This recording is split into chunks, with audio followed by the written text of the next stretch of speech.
Assalomu alaykum do'stlar. Mana yog'ni vaqtida almashtirmaslikning oqibati mana Maslin kanal to'lib qolgan, bitib qolgan mana. Нет, Ruslan.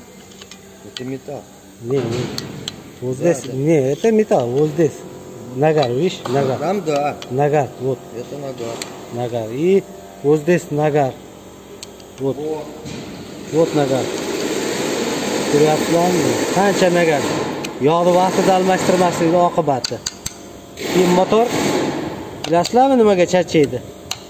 Bu beydan yoq, tepaga chiqqan yoq, galopkaga chiqqan yoq tez kanal orqali qaytib tushib ketish kerak pastga.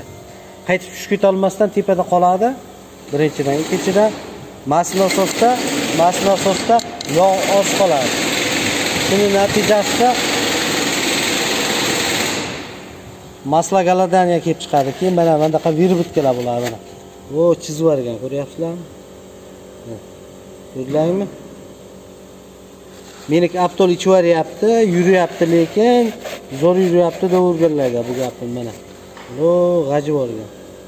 Ko'rdingizmi silindirni? Qolganlarida ham bor. Tak что mana qiladi, mana motor qilinadi. Motor nimaga qilinadi?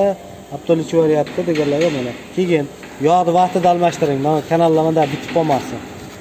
Hali o mas'ul zaborni ham ko'rsataman, ko'rasizlar. Mana orqa tomonini ham ochdim, motorni aylantirib. Mana. Yog'ni vaqtida almashtirmaysizlar, ichi qanaqa ekan ko'rmaysizlar. Mana ichini ko'rib olinglar, mana vaqtida yog' almashtirmaydiganlar. Mana. Ammo yog'i nagar bo'lib ketgan. Ko'ryapsizlarmi? Keyin mashina sekin sutga berishni boshlaydi.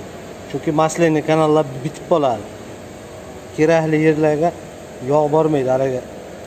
Doktorlar tilda aytganda miyada yo qon tomirlarida tromb deydimi? Xuddi shunaqa bo'lib qoladi mana. Mana ko'ryapsizlarmi? Вообще грязный. Hamma yo'q bitib ketgan. O sitkalarda ham musor bor, ko'ryapsizlar? Shunaqa vaqtida yog' almashtiringlar. Yog' almashtirmaslikning vaqtida oqibati shunaqa bo'ladi. Do'stlarga ham yuboring, podelitsiya qilishni unutmang. Sog' bo'linglar.